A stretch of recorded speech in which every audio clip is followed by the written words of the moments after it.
I was 14 years old and I taught myself how to play guitar. And the first kind of style that naturally seemed to come out of me was soul music. Which is why when I started doing hip hop, is why I decided to call myself Plan B, because I'd deviated away from the original kind of path, kind of flipped things on its head and started going down a new path.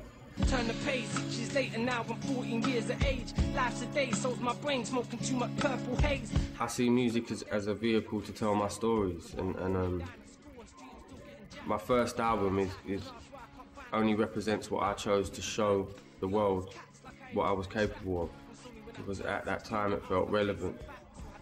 Before that album I was writing soul music, and I was also writing loads of other different styles of music. I was writing reggae music and whatever style of music I decided I felt like writing at the time, I would do that. But I got my record deal off the back of my rapping. Highs I would spend my days, the food to snap.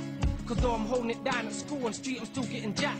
You know, when I was singing before, no one gave a shit, but when I started rapping, suddenly the record label started paying attention. By the time it came to the second album, you know, I just felt like doing something different, so I did, you know. So for me, the change is not radical. She said I love you more than words can say.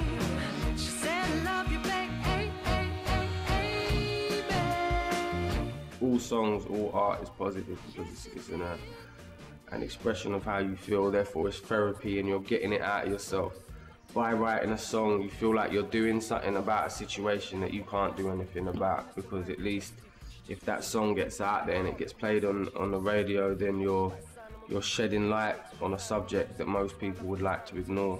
You know, in the newspaper, you can read the page and turn it over and then you got a girl with breasts on the next page and you can forget about that shit. But with a song or with a film, you're putting that shit, these subjects in people's faces, and you're saying, no, you can't ignore this shit, let's talk about this, let's discuss it, let's try and change it.